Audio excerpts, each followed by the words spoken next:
আমার বিচ্ছেদের মেইন কারণটাই ছিল আমার হাজব্যান্ডের পরকীয়া।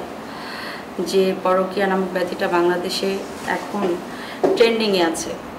কিছুদিন পরপরই বিভিন্ন পার্সন আগে ট্রেন্ডিংয়ে থাকতো, যেমন লায়লা মামুন, তারপরে কিম আপা। এখন ট্রেন্ডিংয়ে আছে হচ্ছে পরকীয়া নামক এই নোংরা সম্পর্কটা। তো যেহেতু আমি এ ধরনের সম্পর্কে নিজেও জড়াইনি, সো আমার এ ধরনের এক্সপিরিয়েন্স নেই। তবে আমার মতে বিবাহ হচ্ছে একটা পবিত্র সম্পর্ক। এই সম্পর্কে আবদ্ধ হওয়াই উচিত অনেক চিন্তা ভাবনা করে। কারণ আমরা যারা মুসলিম, আমরা বিয়ে করব, আমাদের সংসার হবে, বেবি হবে, ঠিক আছে, কিন্তু এটা মাথায় রাখতে হবে যে পরকীয়া নামক এই নোংরা সংসারে জড়িয়ে একটা নারীর লাইফ নষ্ট করা বা একটা বেবিকে তার বাবা মা থেকে আলাদা করা।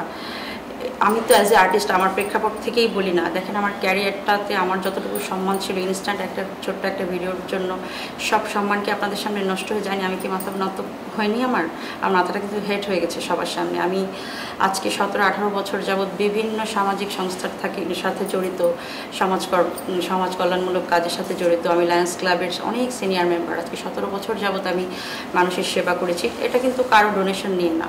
আমি গান গিয়ে 2 টাকা ইনকাম করতাম, ওখান থেকে 1 টাকার বেশি আমি গরিবদের মাঝে দান করতাম, চক্ষু মানুষের সেবার জন্য নিয়োজিত থাকতাম। ইভেন লায়ন্স ক্লাব যখন পুরনো বিল্ডিং ছিল, তখন ওখানে লিস্টে আমার নাম ছিল প্রথম জুনিয়র ফিমেল ডোনার হিসেবে। তো আমি আমার প্রেক্ষাপট থেকে খুব ভালো কিছু কাজ করেছি, যার কারণে আমার খুব অল্প বয়সে খুব সিনিয়র এবং খুব লেজেন্ডারি ব্যক্তিবর্গের সাথে বাংলাদেশে চলাফেরা করার সুযোগও হয়েছে। এই যে সম্মানজনক অবস্থানটা এত বছর ধরে ক্রিয়েট করেছিলাম, এটা সামান্য একটা ভিডিওতে ডিস্ট্রয় হয়ে গেল। আর এটা হচ্ছে আমি আমার প্রেক্ষাপট থেকে বলছি।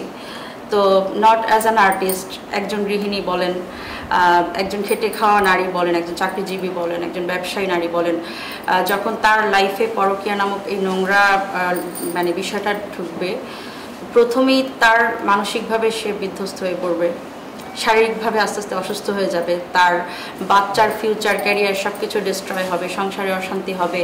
একটা পর্যায়ে একটা মেয়ে মানুষ বা একটা ছেলে মানুষ একাকিত্ব বরণ করে নেয়। যেমন দেখেন, আমার হাজব্যান্ডের পরকীয়ার কারণে এত বড় একটা কষ্ট পেয়েছি।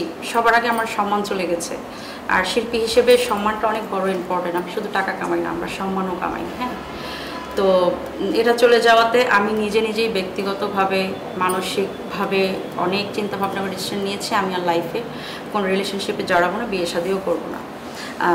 এটা আমার ব্যক্তিগত পছন্দ। জানি হয়তো অনেক কথা বলবে, এবং এটা কখনোই চেঞ্জ হবে না। তো দেখেন, এটা কিন্তু একটা ইয়াং মেয়ে মানুষের জন্য অনেক কষ্টের। আমার লাইফের মাত্র 25-26 বছর বয়স, হয়তো বা 80% বয়স তো পড়েই আছে। একটা মেয়ে মানুষ হিসাবে আমার ছোট একটা 4-5 বছরের বাচ্চা নিয়ে আমি কিভাবে সারভাইভ করবো, সেটা একমাত্র আমি জানি। একটা মায়ের জায়গা থেকেও আমার কাজ করতে হবে বেবির জন্য, একটা বাবার জায়গা থেকেও কাজ করতে হবে। তো সেখানে আমি নিজেই তো এতিম। আমার আব্বু আম্মু মারা গিয়েছেন ভেরি রিসেন্টলি। তো আমার কষ্টটা আমার কাছে, প্রত্যেকটা প্রফেশনে থাকা প্রত্যেকটা নারী বা প্রত্যেকটা পুরুষের কষ্টটা তার প্রেক্ষাপট থেকে আলাদা। আর এই পরকীয়া নামক এই যে নোংরা সম্পর্কটা, এটা এত ব্যাপকভাবে বাংলাদেশে ছড়িয়েছে এবং এর যথেষ্ট কারণ আছে। প্রধান কারণ হচ্ছে মোবাইল, ইন্টারনেট, বিভিন্ন ডিভাইস, যেগুলোর মাধ্যমে এই সামাজিক যোগাযোগ মাধ্যমগুলোতে এত ইজিলি মানুষের বউয়ের বান্ধবীর বান্ধবী, ছোটোবেলার বান্ধবী, দেশের বাইরে ফরেনারদের সাথে যোগাযোগ করতে পারছে। যে যোগাযোগ ব্যবস্থাটা আগে কিন্তু এতটা স্ট্রং ছিল না। তো এই ফেসবুক, ইউটিউব থেকে আসলে খুব একটা কিছু হয় না, কিন্তু ফেসবুক বিশেষ করে এই ইন্টারনেটের মাধ্যমে যেই যোগাযোগ মাধ্যমগুলো তৈরি হচ্ছে, অনেক ডেটিং অ্যাপ আছে, এইগুলোর কারণেই কিন্তু মূলত পরকীয়াটা বেড়ে গিয়েছে। আর আরও একটা কারণ হচ্ছে, দেখেন, আমরা মানুষ কষ্ট পাই, কাছের মানুষ মারা গেলে কষ্ট পাই, শরীরে আঘাত লাগলে কষ্ট পাই, কিন্তু ফিলিং কিন্তু অনেক বেশি জোরালো পরকীয়াতে কষ্টটা পেলে। এটা যার লাইফে ঘটেছে সে বুঝতে পারবে। আপনারা কিছুদিন আগে হয়তো দেখেছেন যে আমার একটা ভিডিও আমি ফেসবুকে নিজে আপলোড করেছিলাম যে আমার গলা থেকে, মুখ থেকে অনবরত রক্ত পড়ছে। বেশি দিন না, মাসখানেক আগে একটা ভিডিও। তো আমি এটা মেডিকেল রিপোর্ট আসার পরে ডক্টর বললেন যে আপনার কোনো ফিজিক্যাল কোনো প্রবলেমের কারণে ব্লিডিং হয়নি, আপনি সুস্থ। তো পরে একজন মানে সাইকিয়াট্রিস্টের সাথে এই বিষয় নিয়ে আলোচনা হচ্ছিল, তো ওনারা মিলে বললেন যে আপনার প্রচণ্ড মানসিক আঘাত থেকে হার্টের ব্লাড ভেসেল ছিঁড়ে গিয়ে আপনার ব্লিডিং হয়েছে। তো দেখেন অনেকে অনেক রকম কষ্ট পায়, আমার তো বাবা মাও মারা গেছে, তাতেও আমি কষ্ট পেয়েছি। কষ্টের লেভেলটা কতটা স্ট্রং হলে একটা মানুষের হার্টের ব্লাড ভেসেল ছিঁড়তে পারে, কতটা জোরালো আঘাত হলে। তো বললাম না যে মানুষ বিভিন্ন ওয়েতে আঘাত পায়, কষ্ট পায়, কিন্তু পরকীয়ার কষ্টটা, পরকীয়ার দুঃখটা এটা যার সাথে না ঘটে সে ফিল করতে পারে না। বাট খুনের আইন আছে, আদালত আছে, শাস্তি আছে, কিন্তু এই পরকীয়া নামক এত বড় কষ্ট দেয় মানুষকে, এত বড় অন্যায় অপরাধ হয়ে যায়, কিন্তু কোনো আইন নাই পরকীয়ার। তো এখন রিসেন্টলি শুনলাম যে পরকীয়া বিষয়ক আইন তৈরি হচ্ছে, বিয়ের পরে বিয়ে করলে আইন তৈরি হচ্ছে। এর সত্যতা কতটুকু এবং সত্যতার প্রমাণ আমি এখনো ক্লিয়ার না বিষয়টা। তবে আমার যেটা ব্যক্তিগত মতামত যে পরকীয়া বিষয়ে খুব শর্ট টাইমে বিচার কার্য পরিচালিত হয়, দ্রুত বিচার ট্রাইব্যুনালের মাধ্যমে, লাইক 1 উইকের মধ্যে এই বিষয়ক কোনো যদি কমপ্লেন পায় তো এগুলো শনাক্ত করে এগুলোর শাস্তি দিয়ে এটা আইনের আওতায় আনা উচিত। হাজব্যান্ড যদি পরকীয়া করে তার ক্ষেত্রেও, ওয়াইফ করলে তার ক্ষেত্রেও কঠোর একটা আইন হওয়া উচিত। তাহলে হয়তো বা এরকম আমার মতো অনেক নারীকেই সিঙ্গেল লাইফ লিড করতে হবে না, অনেক সংসার ভাঙবে না, অনেক বাচ্চা তার বাবা হারা হবে না, মা হারা হবে না। আর এই যে নোংরামিগুলো ছড়াচ্ছে মানে সমাজের একটা অনেক বড় অবক্ষয়। ধরেন আজকে আমার ছোট বাচ্চাটা, যখন আপনার এই ভিডিওটাতে স্পষ্টভাবে দেখেছেন, আমার ছোট বাচ্চাটা ওর বাবার মানে ও কি বুঝে, হ্যাঁ, সবার কথা শুনে যতটুকু বুঝলো, বাবার পাঞ্জাবি ধরে এভাবে টানতেছিল আর বলতেছিল যে পাপা তুমি বিয়ে করছো কেন, পাপা তুমি বিয়ে করছো কেন। ও বিয়ের কী বা বোঝে, ও পরকীয়ার কী বা বোঝে। কিন্তু আমিও তো এই বয়স কাটিয়ে এসেছি, তাই না? আমারও বাবা মা ছিল, আমাদের ফ্যামিলিতে কোনো ডিভোর্সই তো নাই। পরকীয়া তো তখন ছিলই না, বুঝতোই না মানুষ এটা যে কী নোংরা একটা জিনিস। তো আমি যখন 5 বছরের ছিলাম, আমার তো কখনো এরকম বাবার কাপড় ধরে টানতে হয়নি যে বাবা তুমি বিয়ে করছো না। এটা যে কত বড় একটা সামাজিক অবক্ষয়, কত বড় নোংরামি, এটা আসলে আমি হয়তো বলতেছি যুগটাই এমন, এত ট্রেন্ডিং সব কিছু, মানুষের কাছে খুব হালকা ফিল হয়। বাট আপনার আগের যুগের সাথে মিলিয়ে দেখেন, খুব নোংরা একটা ট্রেন্ড এবং নোংরা একটা সিচুয়েশন। একটা বাচ্চা, এতটুকু বাচ্চাও মানে বাবাকে বলতেছে বিয়ে করছো কেন। দেখবেন অন্য যে কোনো ঘরে দেখবেন বাবা মা দুজন দুটো ব্যক্তিগত রিলেশনশিপে নোংরামিতে জড়িয়ে গেছে, হঠাৎ করে বাচ্চাও সেখানে গিয়ে প্রেজেন্ট হলো। তো এগুলো নোংরামি না?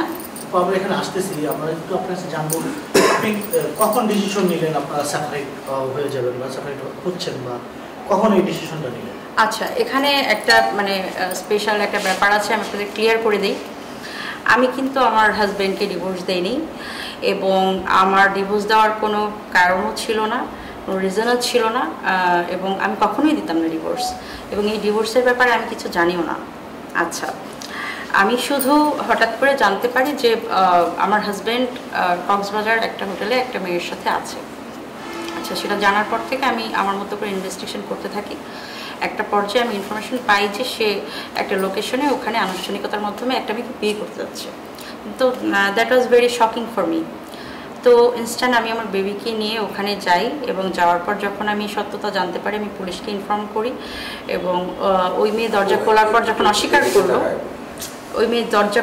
যখন অস্বীকার করলো যে এখানে নেই আপনার হাজব্যান্ড, আমি তো ওখানে কনফার্মেশন পেয়েই গিয়েছি, লোকেশন ট্র্যাক করেই গিয়েছি।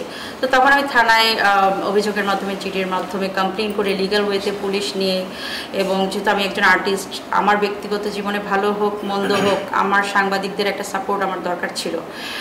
আর এদের সাথে আমার খুব ভালো একটা সম্পর্ক, ওনারাও আমার পাশে থেকেছেন বিপদের সময়।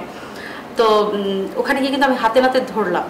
পুলিশ গিয়ে কিন্তু যখন ওই মেয়েকে জিজ্ঞাসাবাদ করলো, সে বলেছে যে এখানে আপনার হাজব্যান্ড নেই, এটা আমার একটা ফ্যামিলি বাসা, মানে টোটালি মিথ্যা কথা বলি।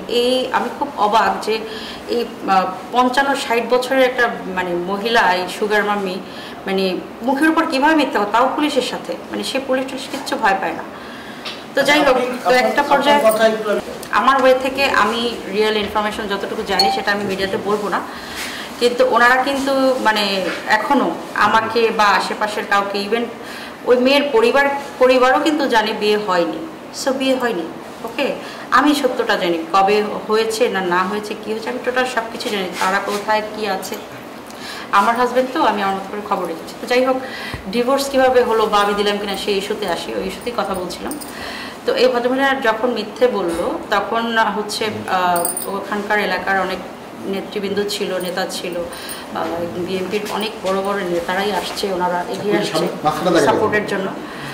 তো ওনারা আসার পরে যখন খুব অ্যাগ্রেসিভলি বললো যে আমরা বাসাটা তল্লাশি করব, তখন হচ্ছে স্বীকার করলো যে ঠিক আছে আপনার ভিতরে এসে কথা বলেন। বাট তারা কিন্তু রুম থেকে বের হয়নি। টোটাল এখানে আপনাদের সাংবাদিক ভাইরা দু একজন ছিলেন, দেখলো যে ৩-৪ ঘন্টা পুলিশ এবং সাংবাদিক, আমার সাথে আমার শুভাকাঙ্ক্ষীরা ছিল, বাকবিতণ্ডা হয়, ঝগড়া হয়, অনেক কিছু হয়ে যায়, ফ্যামিলির প্রত্যেকটা পার্সন সামনে এসে ফেস হয়। কিন্তু তারা কিন্তু মানে সামনে আসতেছিল না, আমার হাজব্যান্ডও না, ওই মেয়েটাও না, তারা ভিতরে একটা রুম লক করেছিল। তো যাই হোক, একটা পর্যায়ে যখন নেতা নেতৃবৃন্দ আসলেন, অনেক মানে বিপদে পড়ে গিয়েছে, তখন ভয়ে ভয়ে আমার হাজব্যান্ড বের হলেন। ওই মেয়ে কিন্তু আর ক্যামেরার সামনে আসেনি ভয়ে। তো আমার হাজব্যান্ড বের হয়ে আমাকে নিয়ে, যেহেতু একটা মেয়ে মানুষ, আমি যতই নিট অ্যান্ড ক্লিন একটা ইমেজ থাকি না কেন, আমি যতই সতী সাবিত্রী হই না কেন, যেহেতু সে একটা পাপ করেছে, ভুল করেছে, অন্যায় করেছে, সেটা ঢাকার জন্য যে শাক দিয়ে মাছ ঢাকা যেটা হয় আর কি, তো সে শাক দিয়ে মাছ ঢাকার জন্য কিছু উল্টোপাল্টা কথা বলেছে। তো এটা সবাই জানে আমি কে এবং আমি কেমন।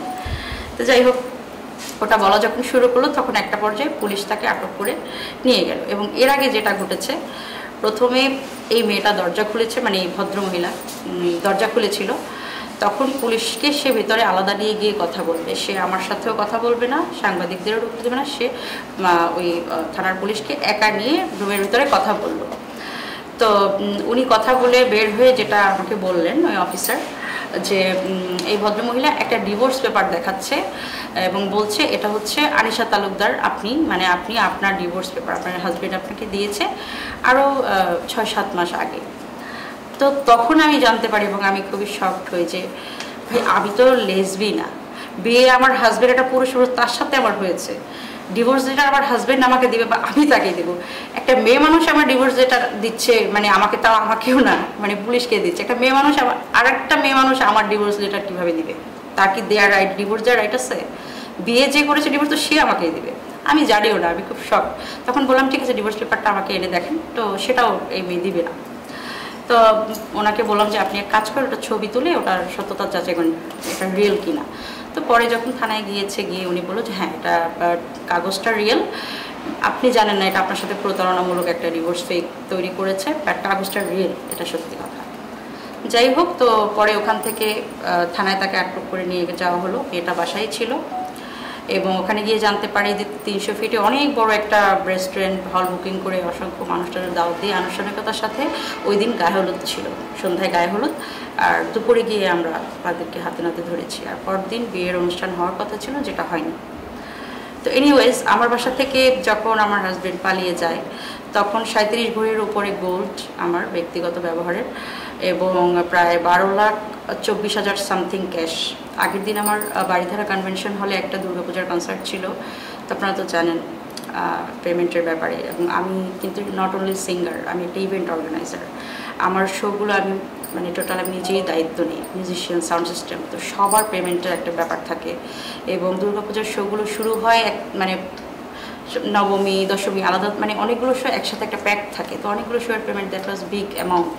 বাসায় ক্যাশ ছিল, প্লাস আমার ওই দিন মানে পরদিন সকালে, যেদিন মানে অক্টোবরের 1 তারিখে, আর এটা হচ্ছে সেপ্টেম্বরের 30 বা 31 তারিখে ঘটনা। ওই দিন আমি কনসার্ট শেষ করে বাসায় ফিরি, টাকাও ছিল বাসায়, সব প্যাক করা ছিল, এবং পরদিন সকালে আমার বাসা শিফট করার কথা। দ্যাটস ওয়াই আমার সকল স্বর্ণালঙ্কার এবং সবগুলো ক্যাশ টাকা একসাথে করে আমি একটা ব্যাগে রেখেছিলাম। এবং সকালে এটা একটা, আমার হাজব্যান্ড একটা নাটক করে, বলে যে নতুন যে বাসায় শিফট হওয়ার কথা, ওই বাসাটার বাড়িওয়ালা হচ্ছে অ্যাডভান্সের টাকা ফেরত দিয়েছে। তো এটা তো খুবই শকিং। সকালে বাসা শিফট করে বাসার অ্যাডভান্সের টাকা কেন ফেরত দিল সেটা কোনো সে জবাব দেয়নি, এটা তার প্ল্যান ছিল। তো আমাকে বললো তুমি গিয়ে নতুন একটা বাসা দেখো, আজকের দিনের মধ্যে তো শিফট করতে হবে। তো আমাকে এটা বলে পাঠালো। 1 ঘন্টা আমি বাসা খুঁজলাম, বাসা একটা পেয়েও গেলাম। এর মধ্যে আমার বাসার দারোয়ান কল করে বলে, ম্যাম আপনি একটু তাড়াতাড়ি বাসায় আসেন, স্যার এবং আপনার বাসার বুয়া দেখলাম অনেকগুলো ট্রলি ব্যাগ ভর্তি অনেক জিনিসপত্র নিয়ে বের হয়ে যাচ্ছে।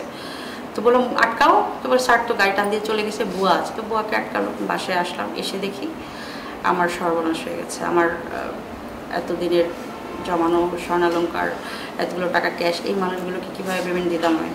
এবং আমার বাসা শিফটিং করতে, আমার বাসার, আমি একটু লাক্সারি লাইফ লিড করতে পছন্দ করি, যদিও ভাড়া থাকি, বাট আমি খুব আরামে থাকতে পছন্দ করি। আমার পুরো বাসায় হচ্ছে মানে এতগুলো এসে এত কিছু, এগুলো সব শিফট করতে আমার মিনিমাম 2 থেকে 3 লাখ টাকা খরচ হয়ে যায়।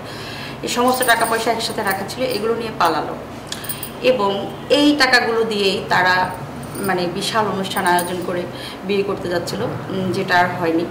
তো একটা পর্যায়ে যখন থানায় আটক হলো, ওখান থেকে বাঁচার জন্য থানায় 7 দিনের একটা মুসলেকা দিল আমার হাজব্যান্ড।